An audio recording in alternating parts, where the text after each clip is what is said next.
जय कुल स्वामिनी। नमस्कार श्रोतागण, आप सभी का हमारे इस चैनल में बहुत बहुत स्वागत है। आज हम आपको श्रावण सोमवार की कथा सुनाने जा रहे हैं। कथा कथित है कि जो भी श्रावण मास के सोमवार का व्रत करते हैं उन्हें यह कथा पढ़े और सुने बिना व्रत का पुण्य प्राप्त नहीं होता। तो चलिए सुनते हैं श्रावण सोमवार की कथा। श्रावण सोमवार की कथा के अनुसार अमरपुर नगर में एक धनी व्यापारी रहता था। दूर दूर तक उसका व्यापार फैला हुआ था। नगर में उस व्यापारी का सभी लोग मान सम्मान करते थे।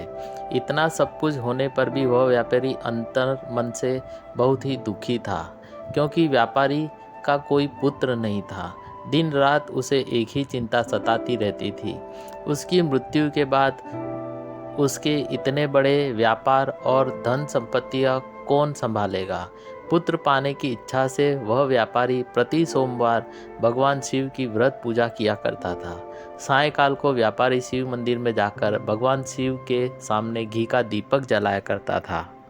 उस व्यापारी की भक्ति देखकर एक दिन पार्वती जी ने भगवान शिव से कहा, हे प्राणनाथ, यह व्यापारी आपका सच्चा भक्त है।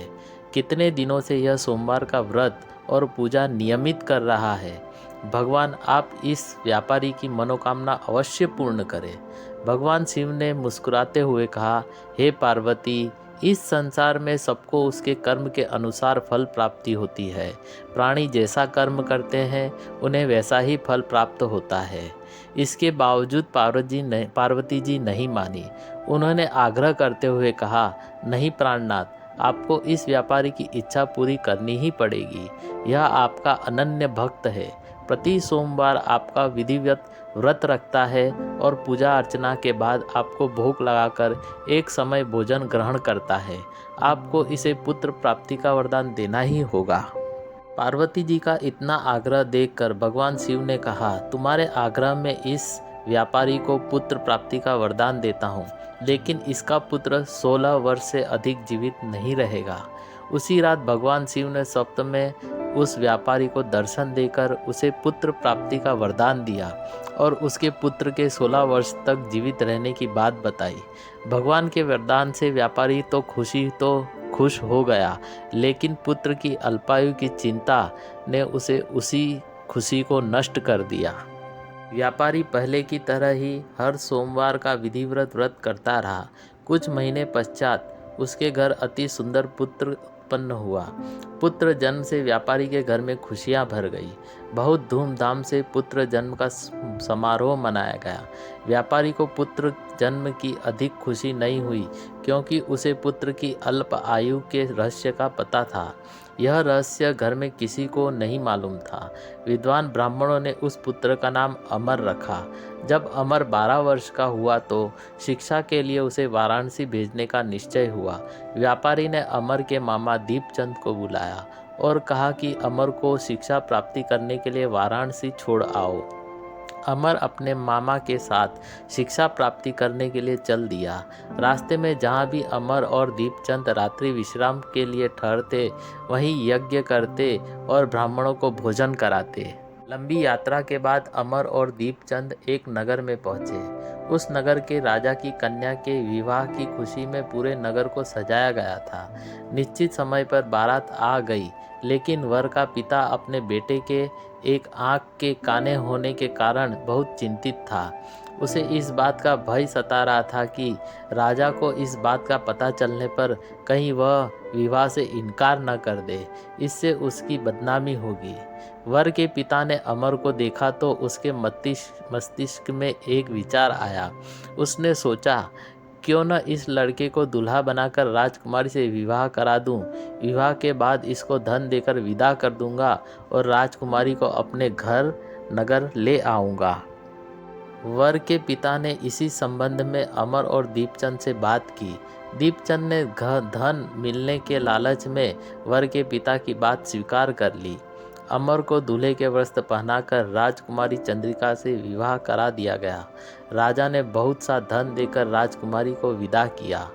अमर जब लौट रहा था तो सच नहीं छिपा सका और उसने राजकुमारी को ओढ़नी पर लिख दिया, राजकुमारी चंद्रिका, तुम्हारा विवाह तो मेरे साथ हुआ था। मैं तो वाराणसी में शिक्षा प्राप्त करने जा रहा हूँ। अब तुम्हें जिस नवयुवक की पत्नी बनना पड़ेगा वह कान्हा है। जब राजकुमारी ने अपनी ओढ़नी पर लिखा हुआ पढ़ा तो उसने काने लड़के के साथ जाने से इनकार कर दिया। राजा ने सब बातें जानकर राजकुमारी को महल में रख लिया। उधर अमर अपने मामा दीपचंद के साथ वाराणसी पहुंच गया। अमर ने गुरुकुल में पढ़ना शुरू कर दिया था। जब अमर की आयु 16 वर्ष पूरी हुई तो उसने एक यज्ञ किया। यज्ञ की समाप्ति पर ब्राह्मणों को भोजन कराया और खुद खूब अन्न वस्त्र दान किए। रात को अमर अपने शयन कक्ष में सो गया। शिव के वरदान के अनुसार शयनावस्था में ही अमर के प्राण पखेरु उड़ गए। सूर्योदय पर मामा अमर को मृत देखकर रोने पीटने लगे। आसपास के लोग भी एकत्र होकर दुख प्रकट करने लगे। मामा के रोने विलाप करने के स्वर समीप से गुजरते हुए भगवान शिव और माता पार्वती ने भी सुने। पार्वती जी ने भगवान से कहा, प्राणनाथ, मुझसे इनके रोने का स्वर सहन नहीं हो रहा। आप इस व्यक्ति के कष्ट अवश्य दूर करें। भगवान शिव ने पार्वती जी के साथ अदृश्य रूप में समीप जाकर अमर को देखा तो पार्वती जी से बोले, पार्वती, यह तो उसी व्यापारी का पुत्र है। मैंने इसे 16 वर्ष की आयु का वरदान दिया था। इसकी आयु तो पूरी हो गई है। पार्वती जी ने फिर भगवान शिव से निवेदन किया, हे प्राणनाथ, आप इस लड़के को जीवित करें, नहीं तो इसके माता पिता पुत्र की मृत्यु के कारण रो रो कर अपने प्राणों का त्याग कर देंगे। इस लड़के का पिता तो आपका परम भक्त है, वर्षों से सोमवार का व्रत करते हुए आपको भोग लगा रहा है।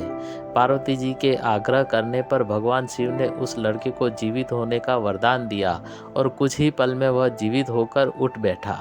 शिक्षा समाप्त करके अमर मामा के साथ अपने घर की ओर चल दिया।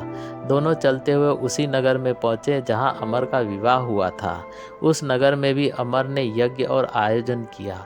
समीप से गुजरते हुए नगर के राजा ने यज्ञ का आयोजन देखा। राजा ने अमर को तुरंत पहचान लिया। यज्ञ समाप्त होने पर राजा अमर और उसके मामा को महल में लेकर आ गया। कुछ दिन उन्हें महल में रखकर बहुत सा धन वस्त्र देकर राजकुमारी के साथ विदा किया। रास्ते में सुरक्षा के लिए राजा ने बहुत से सैनिक को भी साथ भेजा।